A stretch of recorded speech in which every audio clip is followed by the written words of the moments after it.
자, 이제 314페이지 보죠. 이제 부동산 등기 특별조치법이 있습니다. 자, 부동산 등기 특별조치법은 시험 문제 많이 출제되지는 않았어요. 근데 한때는 많이 출제됐었는데 지금은 많이 출제되고 있지는 않습니다. 이제 일단 알아는 두고 넘어가시라. 자, 보니까 소유권 이전 등기, 보존 등기 의무 있죠? 자, 먼저 소유권 이전 등기. 최소한 여러분들이 개업 공인중개사가 돼서는 소유권 이전 등기 의무가 어떻게 되는지는 알고는 넘어갔어요. 아마 공시법에서 아마 배우긴 배웠을 거예요. 자, 이전 등기 의무. 이전 등기. 자, 쌍무계약과 편무계약으로 나눠지죠? 자, 일단 계약 당사 서로 대가적 채무, 이게 뭐예요? 쌍무계약이죠. 일방만이 채무 부담하는 것을 편무계약이죠. 쌍무계약은 어떻게 돼요? 반대급부의 이행이 완료된 날부터 며칠이네? 60일. 자, 60일이내 신청하라 그랬죠? 근데 쌍무는 반대급부행이 완료된 날. 반대급부행이 완료된 날이 언제예요? 잔금 지불이죠. 잔금 지불부터 60일. 그 다음에 또 편무계약은 계약의 효력이 발생된 날로부터 60일이네요. 자, 그러면 이제 이렇게 소유권 이전 등기 의무 있고요. 자, 특히 이전 등기 의무 부분은 쌍무계약만이라도 기억을 해 놓으시기 바랍니다. 제가 예전에 개업공개사한테 이런 소리 들었어요. 등기 언제까지 해도 돼요? 언제까지 해야 돼요? 라고 물어보니까 시간 날 때 아무 때나 하세요. 라고 하면 안 됩니다. 시간 날 때 아무 때나 하다가 보면 큰일 납니다. 뭐가 돼요? 뭐 큰일 날 필요는 없죠. 돈이 날아가죠? 과태료가 날아가야 됩니다. 그러니까 자, 60일 이내 해줘야지면 되고요. 자, 이제 보존등기 신청 의무를 보죠. 보존등기 의무가 있는데, 자, 보존등기 의무는 등기를 보존등기를 신청할 수 있음에도 일을 하지 않고 만약에 계약 체결한다면 어떻게 된다? 계약 체결한 날로부터 60일. 그 다음에 또 계약 체결한 후에 보존등기를 신청할 수 있게 된 경우에는 보존등기 신청할 수 있게 된 날부터 60일 이내 한다. 이게 무슨 얘기냐면, 자, 한번 정리해 볼까요? 이거를. 이전 등기부터 한번 정리해 보죠. 소유권. 자, 이전 등기 의무가 있습니다. 이전 등기 의무는 뭐와 뭘 나눠진다? 쌍무계약과 그 다음에 또 편무계약으로 나눠지죠. 이때 쌍무계약은 언제다? 반대급부의 이행이 어떻게 돼요? 완료된 날로부터 며칠이라 했죠? 60일이었고, 그 다음에 편무계약은 자, 계약의 효력 발생일이죠? 효력 발생 날로부터 며칠? 60일 이렇게 되죠. 자, 그러면 이제 이전 등, 보존 등기 의무가 있습니다. 자, 보존 등기 의무가 있다. 자, 보존 등기 의무는, 자, 보죠. 여기에 지금 건물을 지었습니다. 갑이라는 사람이 건물을 지었어요. 자, 갑이 건물을 지었으면 이 갑은 건물 지었을 때 보존 등기 의무가 있나요, 없나요? 보존 등기 의무? 있다, 없다? 없습니다. 네. 이건 등기 안 하고도 할 수 있어요. 자, 건축법상에만 위반되지 않으면, 건축법에 뭐 무허가라든가 이것만 아니라면 정상적으로 어떻게 됐어요? 건축허가를 자, 받았죠? 그러면 이때는 어떻게 한다? 이때는 등기를 안 하고, 지금 여러분들이 주변에 보면 건물을 지어놓고요, 등기 안 하고 그냥 이용하는 건물들 생각보다 많아요. 그래서 이때는 보존 등기 일단은 의무가 없어요. 그런데 자, 이 갑이 아직까지 뭘 안 했어요, 지금? 보존 등기를 안 했죠. 그 상태에서 어떻게 한다? 을에게 팔았을 때가 문제예요. 요때 의무가 발생된다. 자, 요때 누가 보존 등기 의무가 있을까요? 갑일까요, 을까요? 예, 갑이죠.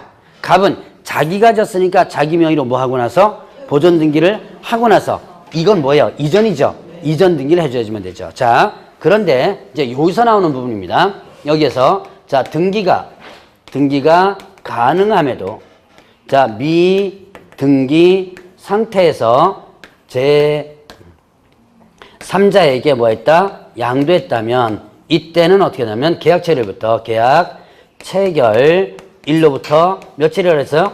60일이고요. 자, 그 다음에 또 등기가 불가능한 상태입니다. 현재까지는 법적으로 등기가 지금 요건에 안 갖춰서 불가능한 상태예요. 불가능한 상태에서 미등기 상태에서 제3자 양도했다면 이때는요, 가능하게 하게 된 날부터 시작해서 며칠이다? 60일 이렇게 된 거예요. 그걸 이제 여러분들이 저는 이제 교재는 이제 법조문 갖고 해놨기 때문에 그런 표현을 쓴 거예요. 자, 이거는 제가 일단은 좀 쉽게 다시 풀어 쓴 겁니다. 그래서, 계약 체결을 하기 전에 이미 등기가 가능한 상태예요. 그럼 어떻게 된다?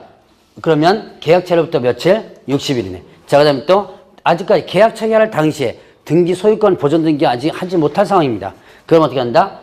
이때는 가능하게 된 날부터 시작해서 60일 이내 먼저 뭐 하고 나서 보존 등기를 하고 나서 그 다음에 뭐 하라?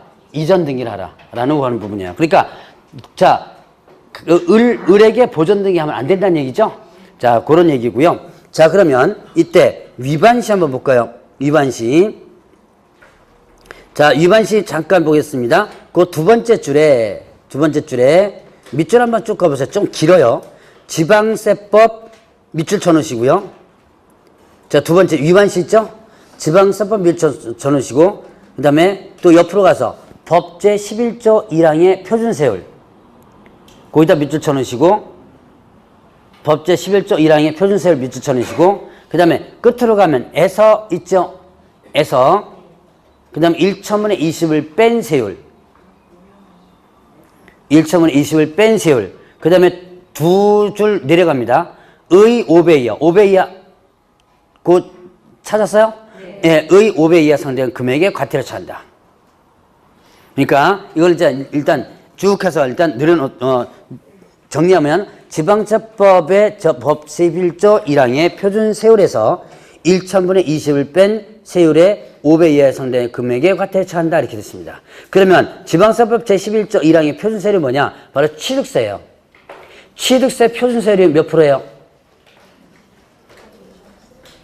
여러분들 세법에서 배우셨죠? 취득세 표준 세율 아직까지 감 안 잡히죠? 네, 자, 세법은요 좀 암기할 게 좀 있어요. 그래서 여러분들이 세법은 이해보다는 비율 같은 거 있죠? 암기를 좀 해놓는 게 좀 필요한 게 많습니다. 취득세 표준세율이 뭐예요? 4%죠, 4%.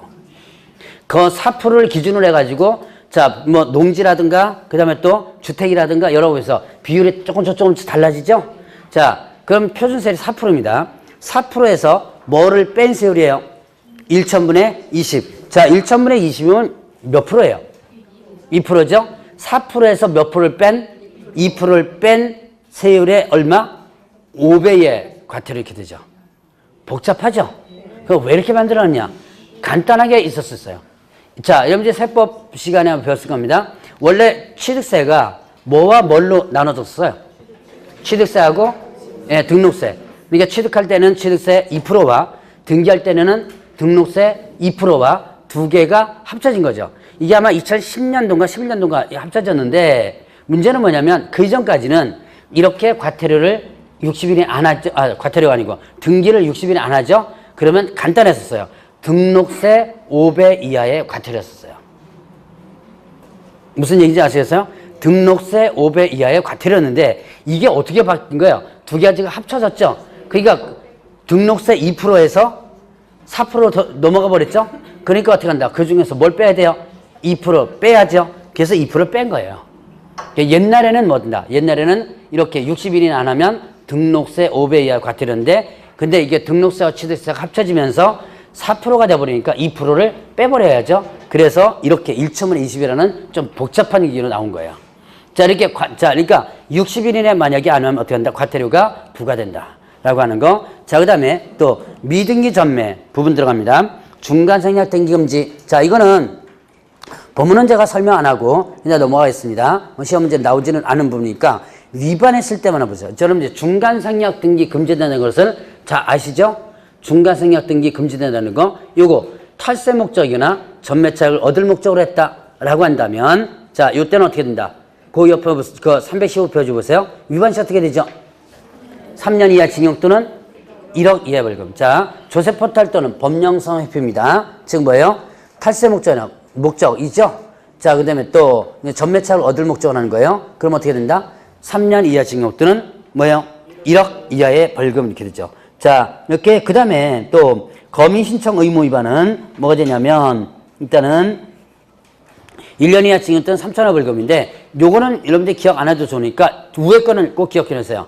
자, 조세 포탈 목적이거나 아니면 또 전매차를 얻을 목적 이러면 어떻게 된다? 3년 이하 징역 또는 1억 이하 벌금이다라고 하는 거 기억을 해 놓으시고요. 자, 그 다음에 또 등기원인 허위기재가 있어요. 등기원 허위기재. 자, 등기신청서에 등기원인을 허위로 기재하면 어떻게 된다? 3년 이하 징역 또는 1억 이하 벌금. 등기원인을 허위 기재한다는 건 어떻게 돼요? 여러분들 이제 등기 신청할 때, 뭐 공시법에서 이제 등기법 다 배우셨으니까 잘, 이제쯤은 이제 대충은 다 알 겁니다. 여러분 등기 신청서 제출하죠? 그때 등기 원인을 기재. 등기 원인이 뭐예요? 그렇죠. 매매, 증여, 뭐 이런 게 등기 원인이죠? 근데 이걸 거꾸로 기재하는 거죠. 허위. 예를 들어 매매를 모르다가 증여로, 증여를 매매로. 왜 이렇게 해요? 그렇죠. 이제 양도소득세가 많이 나오느냐 아니면 증여세가 많이 나오느냐 따라가지고 상황에 따라서 이렇게 할 수도 있죠. 이게 바로 등기원인 허위기재예요.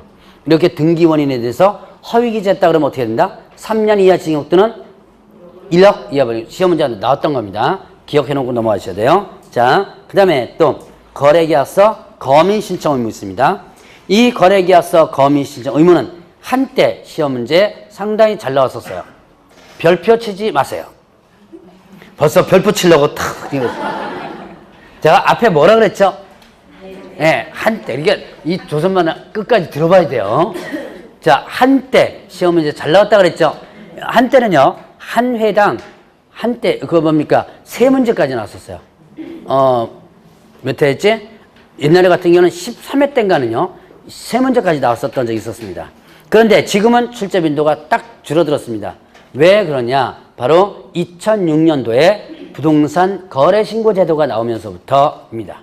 자, 예전에는 부동산 거래신고 제도가 나오기 전까지는 개업공개사가 거민 신청 의무가 있었어요.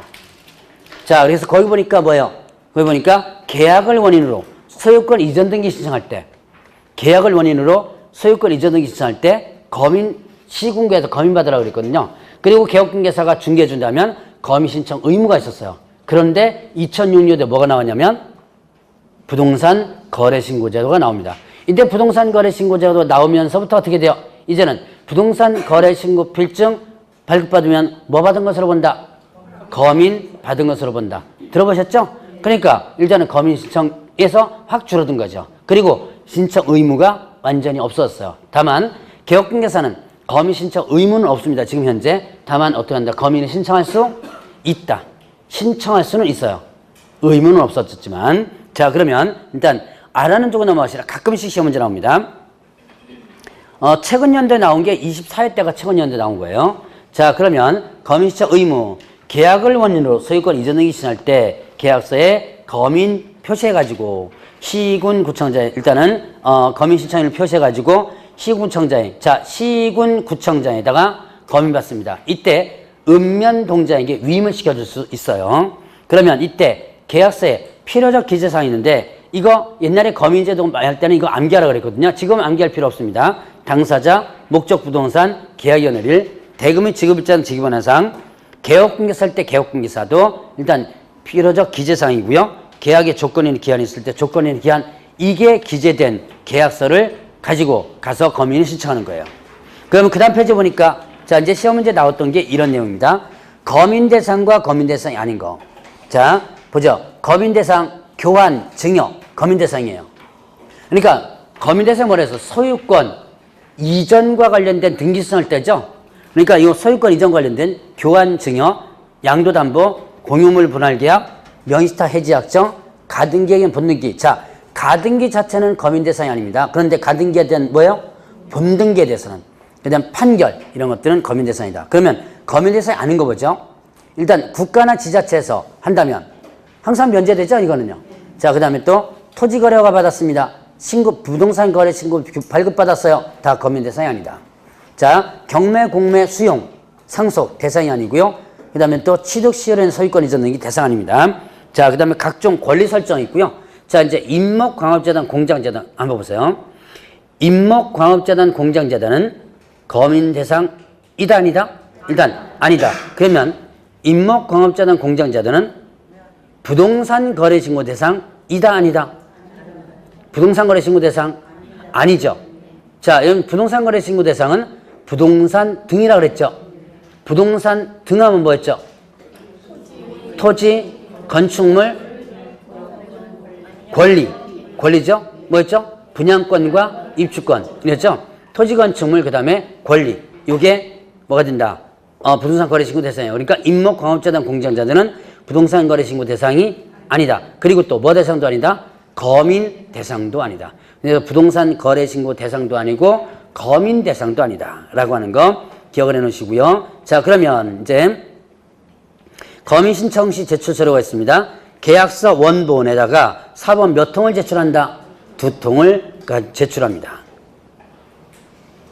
자, 그러면 이제 2개 이상 시군구에 있는 여러 개의 부동산을 거래하는 경우입니다. 2개 이상의 시군구에. 예를 들어서 이거예요. 자, 여기에 이렇게 됐습니다. 자, 여기 A, B, C 여기에 있는 부동산, 여기 있는 부동산, 여기 부동산을 자, 거민 대상, 예를 들어서 대표적인 게 증여, 교환입니다. 자, 이거를 증여한다고 봅시다.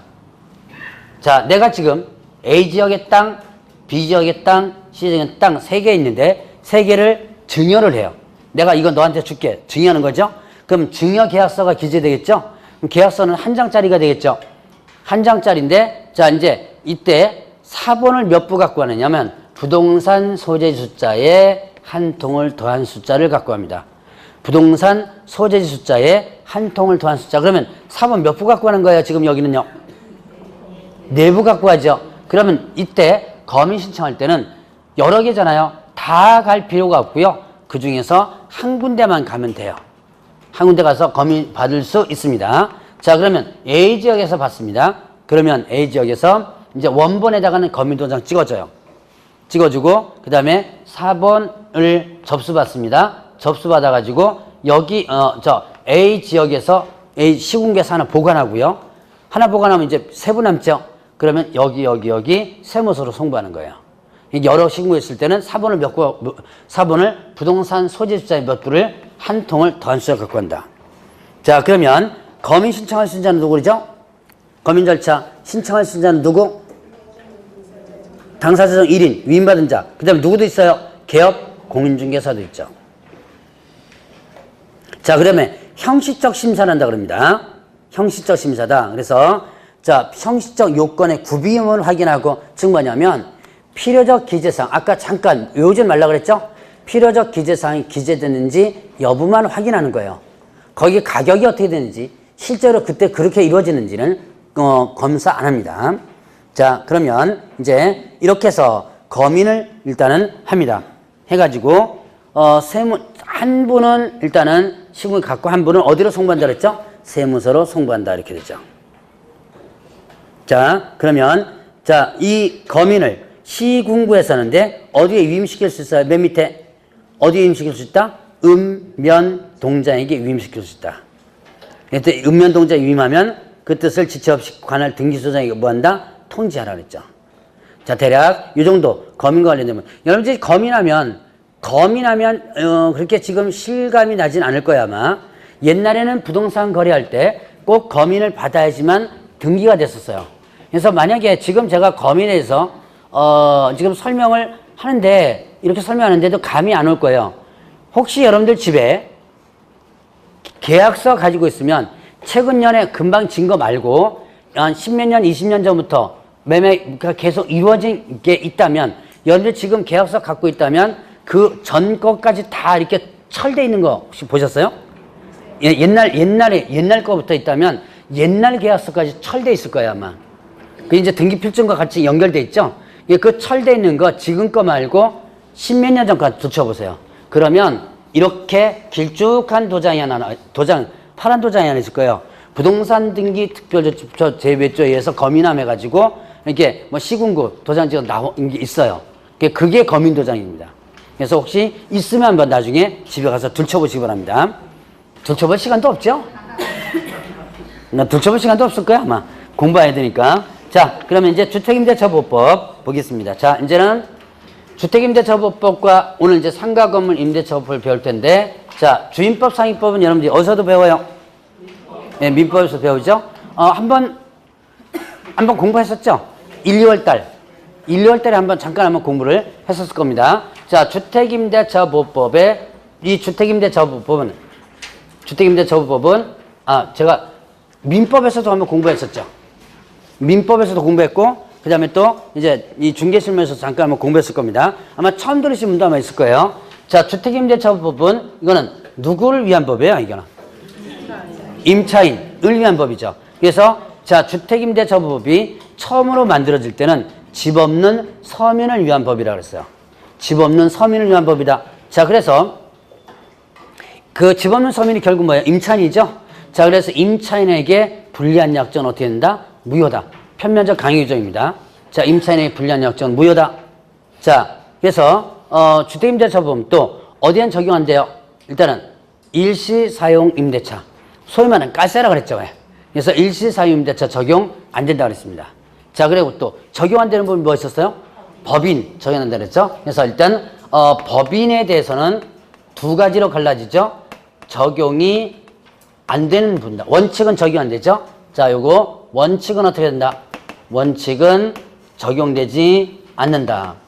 그래서 법인이 기숙사 용도로 주택을 임대차한 다음에 자, 돈은 누가 되고요? 법인이 되고 그 안에 누가 들어가서 살아요? 예, 사원들이 들어가서 직원들이 들어가서 살죠. 자, 그러면 이거는 적용되지 않는다. 왜 적용되지 않는다 그랬어요? 예, 법인이니까. 예, 법인은 집 없는 서민이 아니라 그랬죠. 그래서 일단 적용되지 않는다 그랬어요. 이 법 취지에 맞지 않다 그래가지고. 그런데 예외적으로 자, 예외가 있었죠. 적용되는 부분이 있었죠. 자, 이거는 적용되는 부분이 있더라. 어떤 경우에 적용된다? 일단 자, 특별한 법인들이 있습니다. 토지주택공사가 있고요. 그 다음 뭐 있었어요? 지방공사 있고, 그 다음 뭐 있었죠? 중소기업기본법상에 뭐 있었다? 중소기업이 있었다 그랬습니다. 자, 토지주택공사, 그 다음에 지방공사, 얘네들은 적용된다. 그럼 토지주택공사와 지방공사는 어떤 일을 한다 그랬어요? 무주택 서민을 위한 주택임대차 사업을 한다 그랬죠? 저소득층입니다. 여러분들 교재도 나오는데 저소득층 무주택 서민을 위한 임대차 사업을 하는데요. 그런데 적자 임대차 사업 한다 그랬죠? 제가 얘네들 하는 일을 잠깐 한번 설명드렸던 적이 있었습니다. 정말로 집어넣는 사람들에게 주택을 임대차 해주는데 일단은 자, 토지주택공사와 지방공사가 임대인과 집주인 있죠? 건물주인 임대인과는 정상적으로 임대차 계약을 체결합니다. 그래서 방 2칸짜리를 정상적으로 5천만 원에 일단 계약을 체결하는 거예요. 뭐 좋은 일 하니까 임대하는 때 싸게 줘라 그런 게 못하죠. 그래서 이제 5천만 원의 계약을 체결한 다음에 그 다음에 전대차 권한을 얻습니다. 일반적 임대차에서는 전대차가 뭡니까? 임대인 동의가 있어야지만 전대차가 할 수 있죠. 그래서 전대차 권한을 얻은 다음에 그 다음에 자, 얘네들이 들어가서 사는 건 아니죠. 그래서 정말로 집어넣는 사람들. 그래서 제가 1월 달에 아마 강의 들었던 분을 기억할 텐데 KBS의 동행이라는 프로그램을 한번 얘기했던 적이 있을 거예요 아마. 거기 보면 정말로 집어넣는 사람들, 건물 쫓겨난 사람들 있죠. 근데 방송 후기 보니까 집이 다 구해져 있어요. 바로 얘네들이 구해놨다는 거죠. 그래서 그렇게 5천만 원을 구한 다음에 정말로 집어넣는 사람에게 뭐 100만 원, 200만 원만 받고 다시 임대차는 그런 사업을 하고 있다. 그 어떤 돈 갖고 한다 그랬어요? 국민주택기금 갖고 한다 그랬죠? 그래서 여러분들이 국민주택기금의 조성에 여러분들도 일조한다 그랬죠? 예, 그럼 대표적인 게 뭐라 그랬어요? 예, 복권 사업 있죠? 거기에 50% 정도가 국민주택기금으로 들어갑니다. 나머지 50%는 다른 데 쓰고요. 어쨌든, 자, 그래서 그 돈 갖고 얘네들이 지금 하고 있어요. 근데 보면 얘네들이 뭐가 되는 거예요? 지금 임대인과 임차인 사이에서 보면 얘네들이요. 임차인이 되는 거죠. 정상적인 집주인과 계약 체결할 때는 임차인이 되는 거죠. 아무리 지돈이 아니고 국민주택 기금이지만 보호해줘야지만 되겠죠? 회수하려면. 그래서 주택임대차법을 적용하는 거예요. 그 다음에 자, 중소기업 기본법 중소기업 얘네들은 어떻게 된다? 자, 원래 기숙사 용도로 적용 안 된다 그랬죠? 근데 중소기업 기본법 이런 중소기업들이 기숙사 용도로서 구하기가 힘들죠. 그래서 얘한테는 특별히 적용되는 부분이에요. 자, 이제 요거 적용된다 안 된다 구분 한번 해보시고 자, 이런 주택임대차보호법은 주택에 적용되지만 주택의 일부가 주거 외 용도로 사용한다더라도 어떻게 돼요? 적용이 되죠. 일부가 주거 외 용도로 사용한다더라도. 자, 그러면 주택임대차보법상에 있어서 보면 이제 대항력이 있었죠. 대항력. 자, 대항할 수 있는 능력. 누구한테 대항할 수 있는 능력이에요? 예, 제3자. 제3자가 누구예요? 새로운 집주인. 그럼 양수인이죠? 자, 양수인에게 대항할 수 있다 그랬죠. 자, 그래서 이때 자, 새로운 양수인은 임대인의 지위를 승계한 것으로 본다 그랬죠? 자, 새로운 양수인은 법적으로 보면 임대인의 지위를 승계한 것으로 보게 된다. 자, 그러면 이때 대항력을 갖추려면 어떻게 돼요? 요건이 있었죠? 인도와 그 다음에 뭐예요? 네, 전입신고 하면 언제부터 효력 발생한다? 다음날 0시부터 효력이 발생되죠. 저번 주에 농지임대차 간단하게 배웠죠. 기억나세요? 농지임대차. 농지임대차의 대항 요건이 어떻게 됐죠? 한 것 같은데 안 했나? 했죠? 예. 인도와 맞아요. 시구 면장에 이 시험 문제 나옵니다. 이거 시험 문제 나온다 그래야지 기억해요. 자, 시구 면장의 확인. 자, 인도와 시구 면장에 뭘 받으면 확인을 받으면. 그래서 시구 면장은 확인 대장을 갖추어서 확인하고 기재하라 그랬죠. 그래서 일단 시구 면장 확인 받으면 다음날 0시부터 제3자 대항력 발생한다 그랬죠. 자, 주택은 인도가 뭐예요? 전입신고예요. 그럼 다음날 0시부터 효력 발생한다. 이때 전입신고는 어떤 기능을 갖는다? 공시의 기능을 갖는다 그랬죠. 전입신고는 어떤 기능? 공시. 그래서 그 주택에 내가 살고 있다는 것을 다른 사람에게 알리는 거라 그랬습니다. 그러면 이때 이제 전입신고를 정확히 해주면 되죠. 만약에 잘못했습니다. 내가 132번지인데 133번지로 전입신고했습니다. 그럼 어떻게 돼요? 일단 공시가 제대로 안 돼 있죠. 고치면 그때 이제 효력이 발생되는 거죠. 고쳤을 때. 자, 근데 담당 공무원이 나는 132번지로 전입신고를 했는데 담당 공무원 입력을 잘못해가지고 뭐 한 거예요? 입력을 잘못해서 133으로 입력했다가 나중에 검사할 때 보니까 이거든요. 이게 수정시켜 놓은 거예요. 그럼 이거는 대항력 처음부터 인정된다 안 된다? 인정된다. 담당 공무원이 잘못한 경우는. 그런데 이런 판례도 있어요. 자, 내가 132번지로 전입신고서를 써가지고 제출을 했는데요. 담당 공무원이 착각을 한 거예요. 착각을 해가지고 이 집은 133번지니까 133번지로 다시 고쳐오세요 그런 거예요. 그래서 133번지로 고쳐가지고 와서 제출했는데 나중에 알고 보니까 뭐예요? 132번지인 거예요. 이거 대항력 인정된다 안 된다? 네, 안 된다.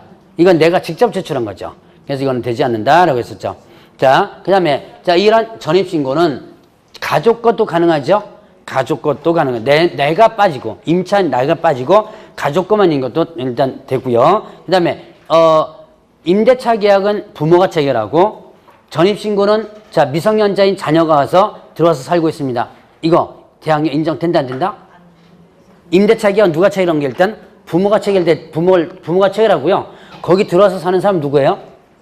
미성년자인 자녀입니다. 전입신고하고 살고 있어요. 이거 인정된다 안 된다? 인정됩니다. 예, 돼요. 특별한 경우입니다. 이거는 부모와 자식 간의 특별한 경우이기 때문에 인정돼요. 다만 부모 자식 간이 아닌 일반인 관계라면 계약 당사자가 와서 전입신고해줘야죠. 그래서 간접 점유자에 대해서 특별하게 인정되는 경우가 요구예요. 자, 일단 요 예적으로 인정된다. 자, 그러면 이제 다가구 주택과 다가구 주택, 그 다음에 다세대 주택이 있었죠. 다가구 주택은 뭐까지만 하면 집원까지만 하면 되고요. 이거는 집원까지만 하면 되고, 다세대 주택은요, 집원에다가 뭐까지를 동호수, 자, 동호수까지를 이렇게 되죠. 자, 이렇게 해서 다세대 부분에서는 집원에다가 동호수, 왜냐? 다가구는 소유자가 한 사람이죠. 근데 다세대는 어떻게 된다? 다세대는 소유자가 건물에 여러 소유자, 구분 소유가 되죠. 동호수, 호수까지를 반드시 기재하라. 라고 했었죠. 자, 이 대항력은 언제까지 이 대항 요건이 계속 유지되어야지만 되냐면 배당 요구의 종기일까지.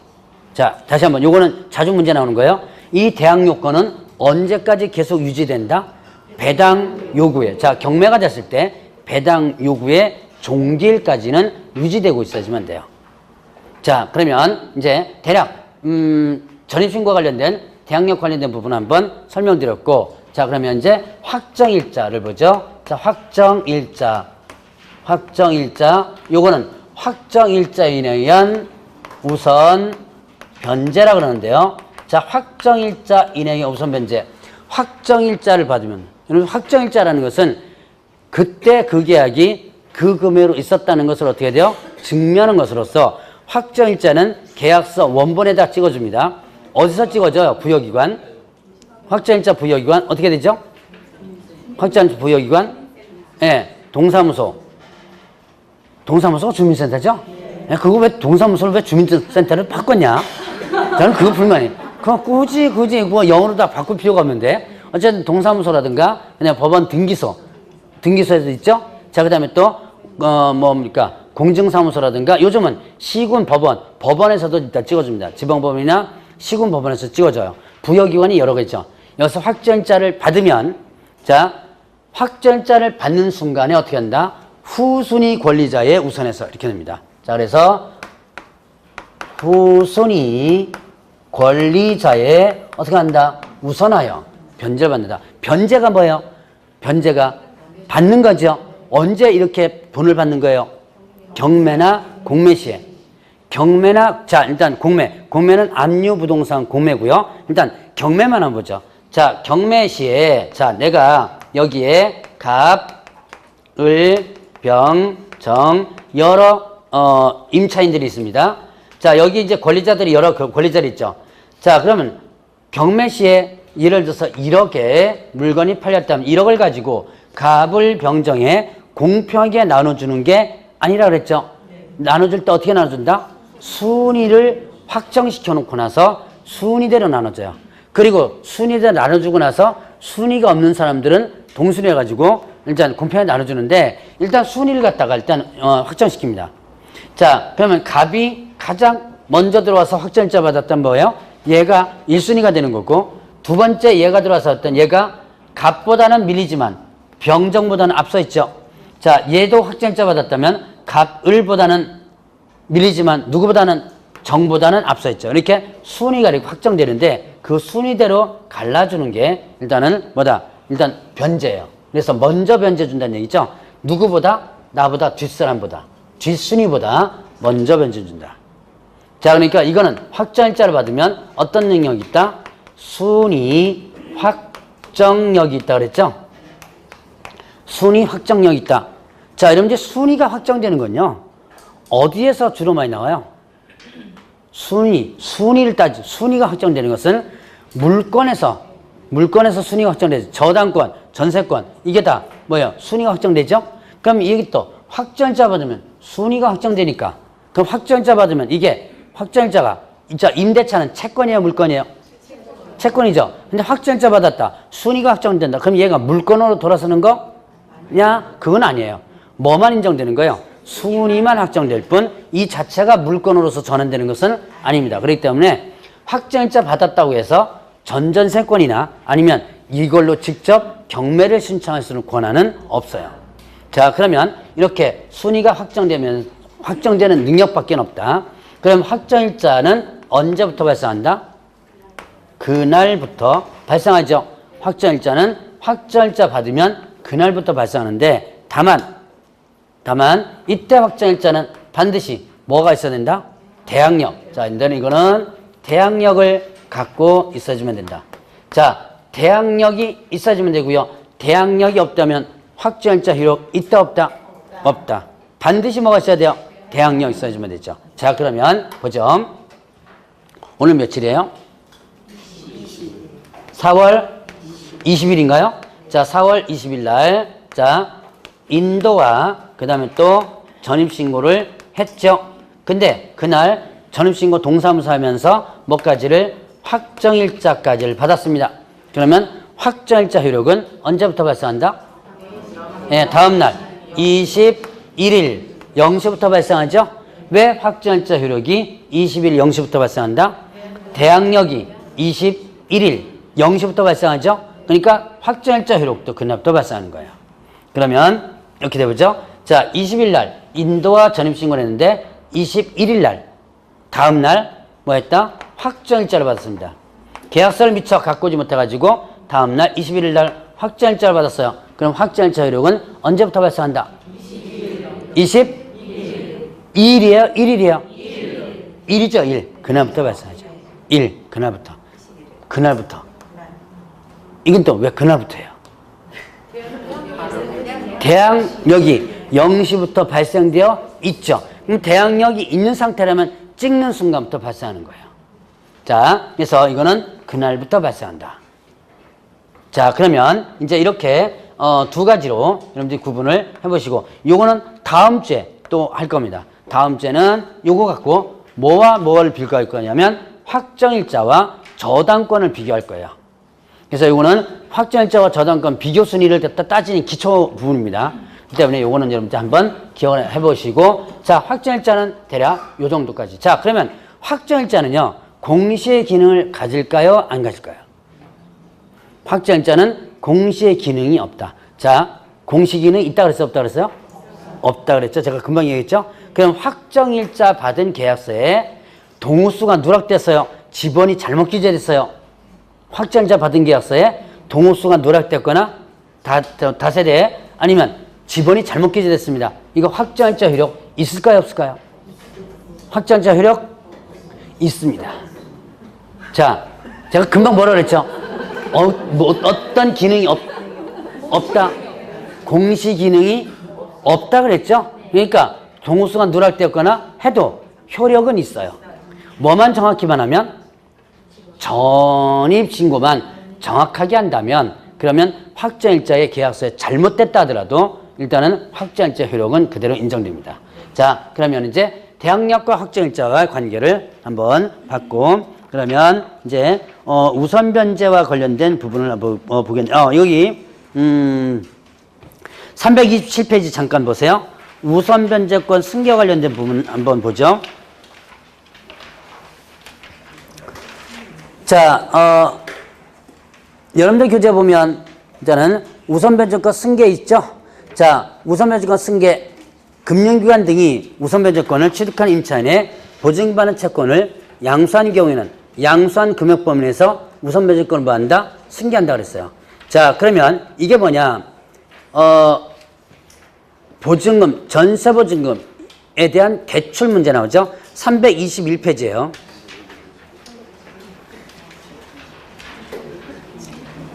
321페이지. 자, 거기 우선 변제권 승계 부분 있죠? 자, 그러면 이거는 대출했을 때 얘기인데요.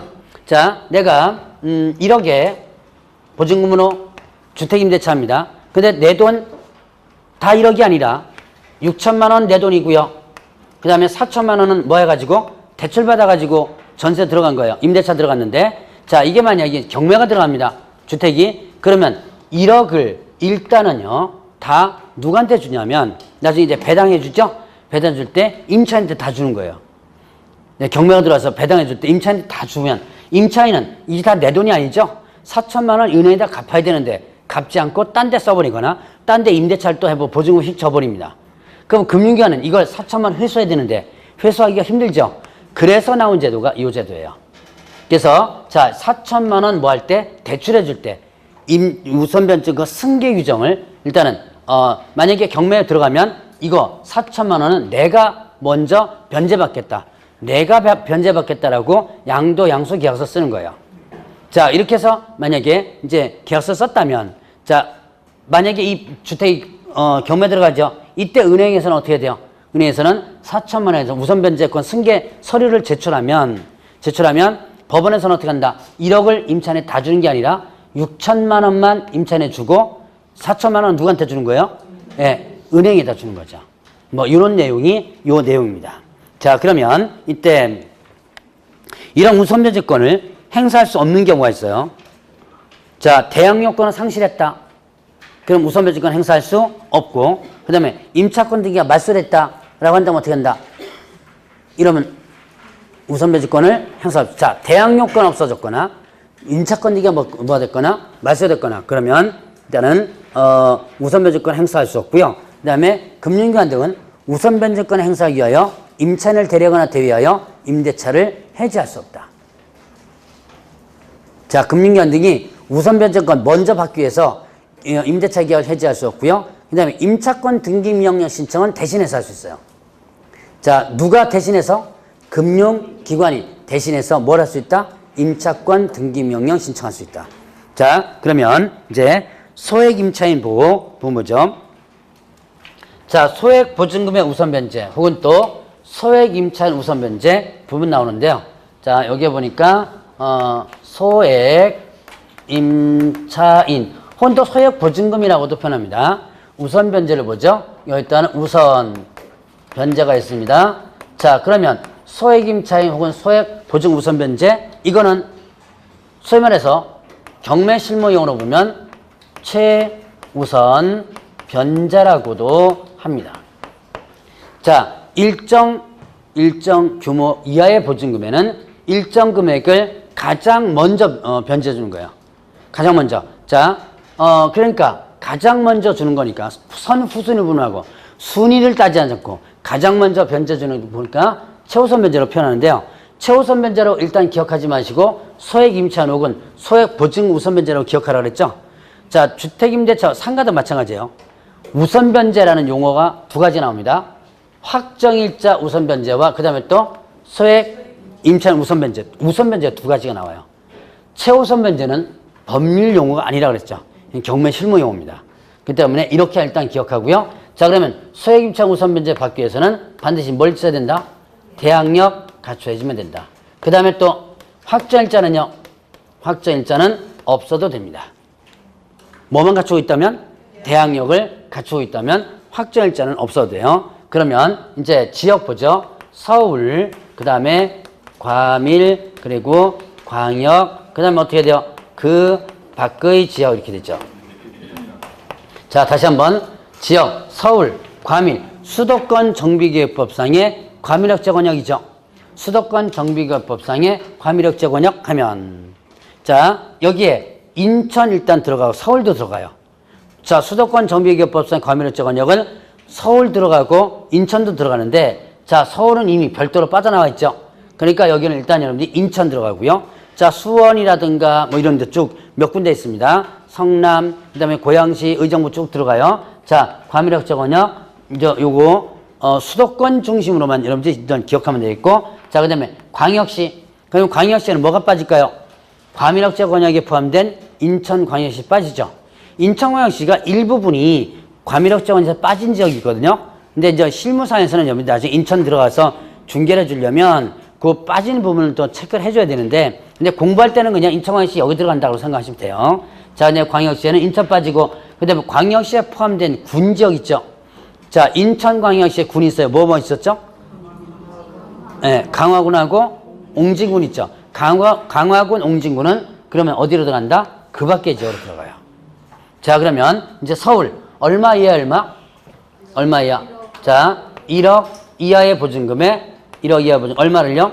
3,400만 원을 가장 먼저 변제해 줍니다. 1억 이하의 3,400. 과밀역제 권역은요? 8,000만 원 이하의 보증금 얼마를요? 2,700만 원을. 광역시는요? 광역시는 자, 이거는 6천만 원이죠? 6천만 원의 보증금 얼마를요? 2천만 원에 대해서 그 밖의 지역은 5천만 원 이하 보증금에 대해서 얼마를요?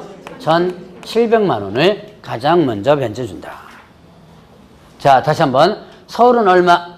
1억 이하의 3,400. 과밀은 8천 이하 2,700. 광역시는 6천 이하 2천. 그 밖에는 5천 이하 1,700. 이 액수가 나온 거는요. 여기에 몇 프로를 꼈다냐면 34%면 대략적인 액수가 나와요. 1억에 34% 얼마예요? 네, 이렇게 되죠? 또 8천에 34%면 대략 2,700 몇십만 원이가 나와요. 밑에 그 단위, 맨 밑에 뒤에 단위수 빼고. 그러니까 34%를 계산하면 대략 나오는데요. 34%로 간단한 것만 일단 들어보시고요. 나중에 30% 계산하는 게 더 복잡할 수도 있어요. 계산기 두드려서 하면 대충은 나옵니다. 자, 그러면 자, 다시 한번 서울 얼마예요? 얼마요? 1억 이하에 3,400. 과밀은요? 8천 이하에 2,700. 광역시는 6천 이하에 2천. 그 밖에는 5천 이하에 1700을 요거를 선후순위를 불문하고 가장 먼저 준다 그랬죠. 그럼 왜 이렇게 선후순위를 불문하고 왜 이해할 때 가장 먼저 준다? 이게 소액보증금들이죠. 뭐랬어요? 소액임차인들. 소액보증금이에요. 얘네들이 가지고 있는 건 이거밖에 없죠. 그런데 만약에 확정일자 인에 의한 우선변제만 인정된다면 얘는 순위가 있죠. 만약에 꼴순위입니다. 맨 뒤에 순위예요.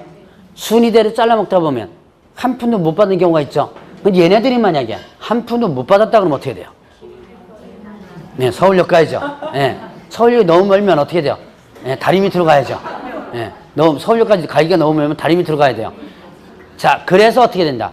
그래서 최소한 다리 밑에서 사는 것은 막기 위해서 어떻게 한다? 최소한의 금액을 이렇게 주는 거예요. 자, 그래서 가장 먼저 준다 그래서 뭐라 한다? 최우선이라고 했죠. 그럼 이거를 주택가격에, 자, 주택가격에 얼마 가지고 변제준다 그랬어요? 2분의 1 가지고 변제준다.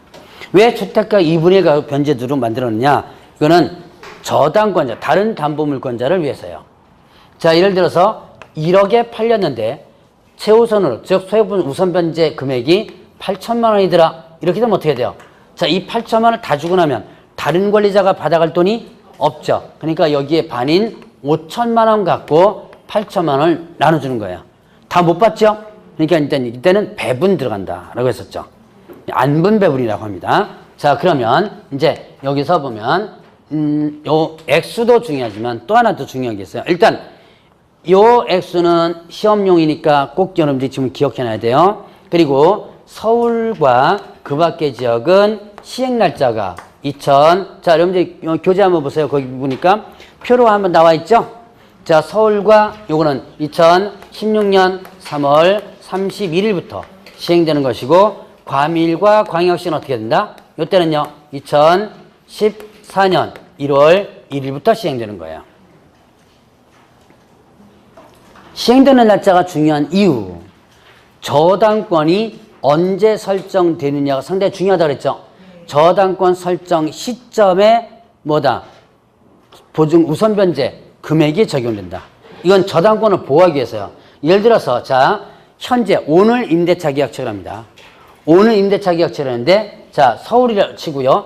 2016년 5월 달에 저당권이 설정됐어요. 자, 오늘 임대차 계약처를 합니다. 등기부 보니까 16년 5월 달에 저당권이 설정됐거든요. 그러면 뭐가 적용된다? 1억에 3천, 현재 적용되죠. 자, 그런데 오늘 임대차 계약처를 하는데 등기부를 보니까 15년도 5월 달에 저당권이 설정됐습니다. 그러면 그 15년도 5월 달에 시행됐던 제도가 적용되죠? 그럼 여러분들 표에 보니까 어떻게 돼요? 표에 보니까 자, 거기에 15년도면 어떻게 되죠? 15년도면 자, 서울특별시 보세요. 얼마예요? 9,500 이하에 3,400이죠. 3,200. 그렇죠? 9,500 이하에 3,200이 되죠. 그게 적용되는 거예요. 근데 거기까지는 여러분들이 암기할 필요 없다고 그랬죠? 예. 그래서 옛날 거는 암기할 필요 없어요. 근데 이거는 기억하라. 저당권이 설정된 시점에 꽤 적용된다. 그것만 여러분 머릿속에 기억하고, 이거는 제가 여기는 이제 2개만 넣어놨는데요. 이제 그 이전 것도 쭉 있어요. 그것까지 여러분들 다 기억할 필요는 없습니다. 나중에 실무하실 때 혹시 저 주택이나 이런 거 전문으로 중개해줄 때 실무하실 때는 인터넷에 보면 처음 시작부터가 저 표를 이렇게 정리가 잘 되는 게 있어요. 그거 뽑아가지고 어디에다 집어넣으랬어요? 책상에다가 유리 밑에다가 집어넣고 일단 저당권 설정 시점만 확인하면 돼요. 그리고 나서 그때 시점을 갖다 해서 설명을 해주면 된다 그랬죠? 어쨌든 시험용은 요걸 기억하라. 자, 그래서 이렇게 소액임차 우선 변제 부분을 한번 기억을 하시고, 자, 그럼 이제 임차권 등기 명령, 임대차 기간과 계약갱신 한번 볼까요? 자, 임대차 기간 보겠습니다. 324페이지. 기간의 정황이 묻거나 2년 미만으로 정한 임대차는 몇 년으로 본다? 2년으로 본다. 그 보호되는 기간 몇 년이에요? 2년. 자, 농지 임대차는 몇 년간 보호되죠? 3년. 그러니까 주택 임대차는 2년, 상가 임대차는 1년 이렇게 되죠. 자, 근데 2년 미만으로 정한 임대차에 대한 유효함을 주장할 수 있죠. 누가요? 임차인은. 그러니까 임차인은 1년의 계약 기간을 체결합니다. 그랬을 때 어떻게 돼요? 1년 계약 체결하면 어떻게 된다? 이때 임차인은 두 가지를 주장할 수 있죠.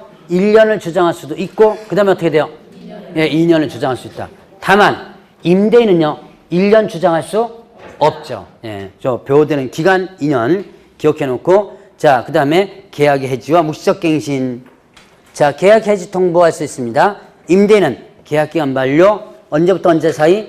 6월에서 1월 사이. 임차인은요 계약 만료 1월 전까지 계약 해지 통보를 할 수 있죠. 그런데 그 기간 안에 계약 해지 통보를 안 하고 그냥 지나간다면 어떻게 된다? 묵시적 갱신이 된다 그랬죠. 자, 그러면 이제 묵시적 갱신이 됩니다. 그러면 종전과 동일하게 임대차한 것으로 보게 되고요. 기간은 몇 년 보호된다? 예, 2년 보호되죠. 자, 그 존속기간은 몇 년으로 본다? 2년으로 본다. 자, 그러면 일단 2년간 일단 살 수 있는데 임차인은 언제든지 계약 해지 통보를 할 수 있다. 자, 묵시적 갱신이 되면 임차인은 언제든지 계약 해지 통보를 할 수 있는데 계약 해지 통보를 하면 몇 년의 기간이 지나면 몇 개월이 지나면 3개월이 지나면 효력 발생한다. 왜 3개월이라는 기간을 줬다 그랬어요? 임대인에게 보증금을 준비할 기간을 줬다 그랬죠. 그래서 그게 3개월 부분입니다. 자, 임차권 등기명시 좀 쉬었다 하시죠?